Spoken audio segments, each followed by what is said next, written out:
आपने ये सोच करके अगर खाना खिलाने तेरा कोई मिलने वाला, तेरा कोई खास आदमी आ गया, तूने विशेष उसके लिए खाना अच्छा ला दिया, उसका हिसाब भी तुझसे होगा।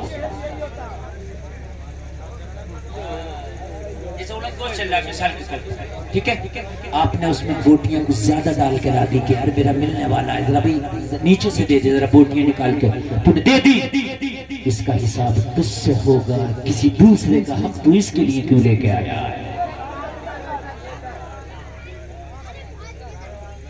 दुनिया में आना आसान था, लेकिन दुनिया में रहना बड़ा मुश्किल है। दुनिया लोगों कांटों की खेती है, लोगों ही अंगारों का समंदर है, इसके लिए रहना बड़ा मुश्किल है।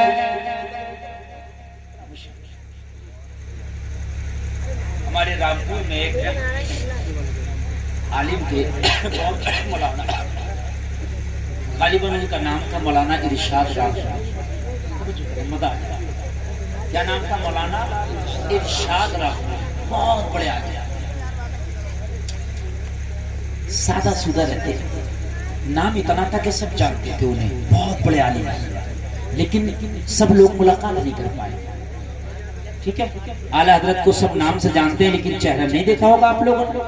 कितने लोग ऐसे होते हैं जिंदगी में भी वो हयात होते हैं, जाहिरी तौर पर सब लोग नहीं मिल पाते।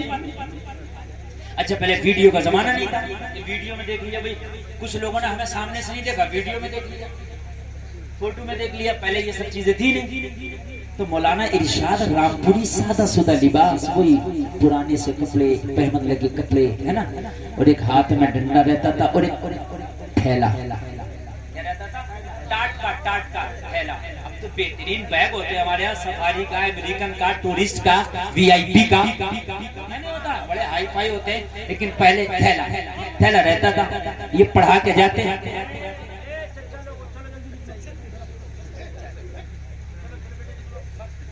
देखो भाई डिस्टर्ब नहीं होना चाहिए। मेरी जो तकरीर होती है ना, असल में एक तकरीर होती है, मैं पहले से सोच गया हूँ कि मुझे ये बोलना, तो आप उठे या बैठे मुझे वही बोलना, क्योंकि मैंने पहले कमिटमेंट कर लिया।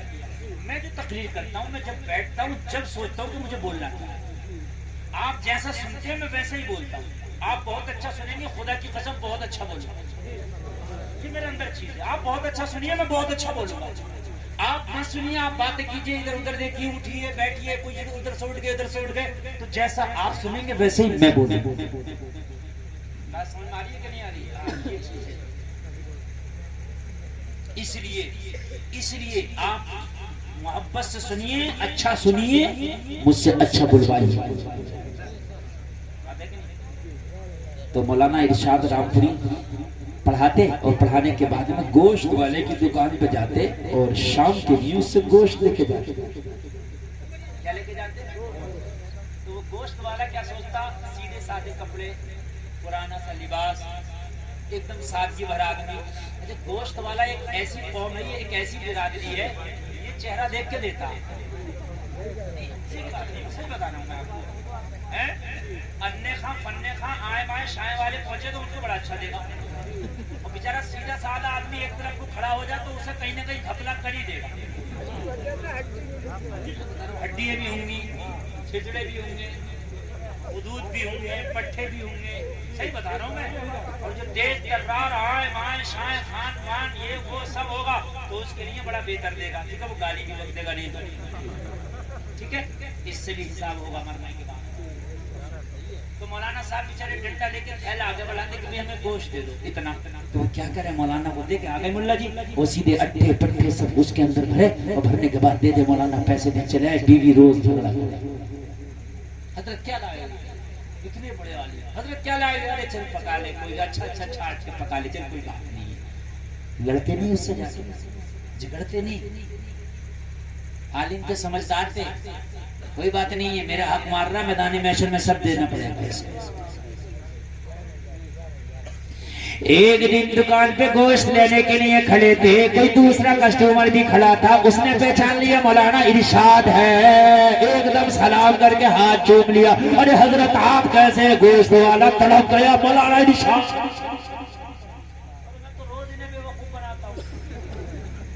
रोज पट्टे छिछड़े हड्डियां गुदूद इन्हें देना होंगे, ये मौलाना इरशाद।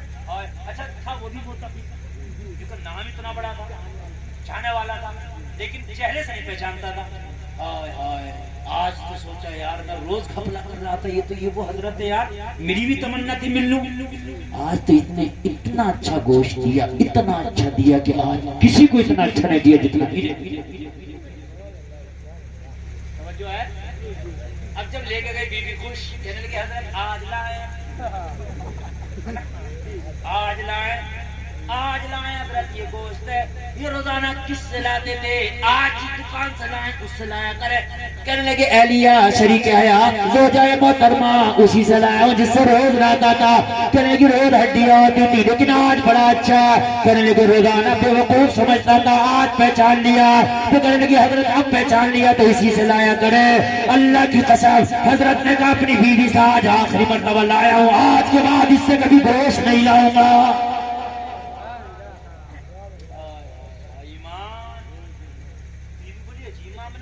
आज तक तुम्हें पहचाना नहीं था तो जो चाहता था देता था, आप रोजाना लाते थे, आज पहचान लिया अच्छा दिया तो आप कहते कि आज के बाद नहीं लाऊंगा। करने लगा हाँ मेरी बीवी नहीं लाऊंगा इसलिए कि रोजाना मुझे खराब देता था, मेरा कुछ नहीं लेता था,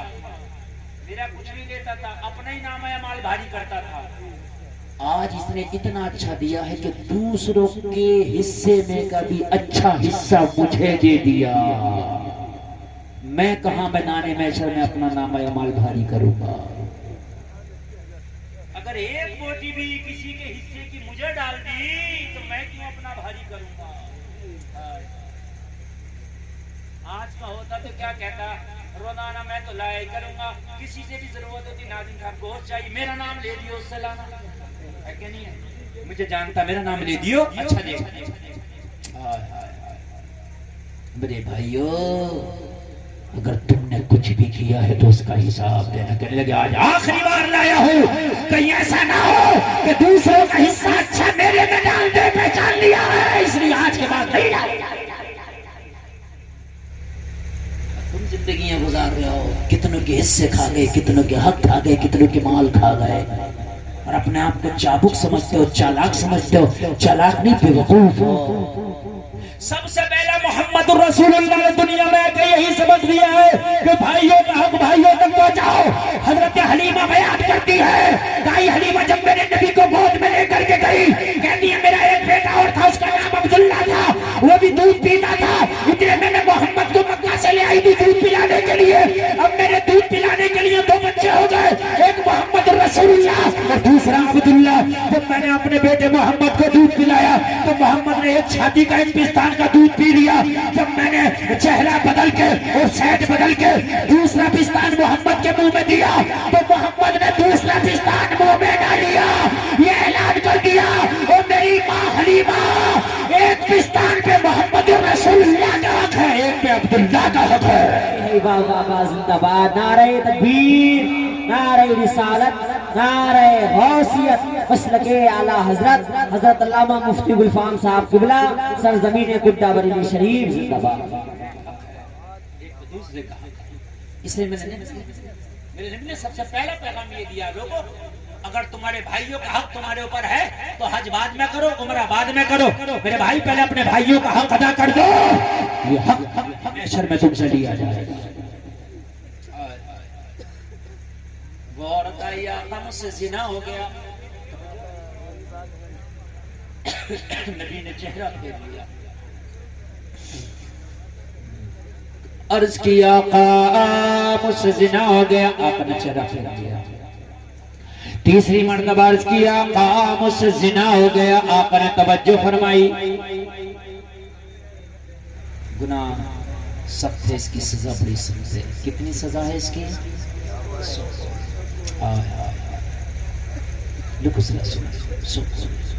ये सजा उसकी है गैर शादीशुदा, और अगर शादीशुदा कर ले तो उसकी ये सजा नहीं है। उसकी सजा ये है कि उसे जमीन में इतना गाड़ दिया जाए और इतना गाड़ के उसको जब तक पत्थर मारे जाएं, जब तक पत्थर मारे जाएं, जब तक वो मर ना जाए। संसार करना, हाय हाय, हमने कितना हल्का समझ लिया लोगों, कितना आम कर दिया इस गुनाह को। आज जिना इतना आम हो गया, इतना आम हो गया, इतना आम हो गया मेरे भाई, क्या बताया जाए, इतना आम हो गया कि बड़ा हल्का इसको समझ लिया मेरे भाई। जिना की सजा तो देखो रोंगटे खड़े हो जाएंगे, ये दुनिया की सजा है तो आखिरत की सजा क्या होगी।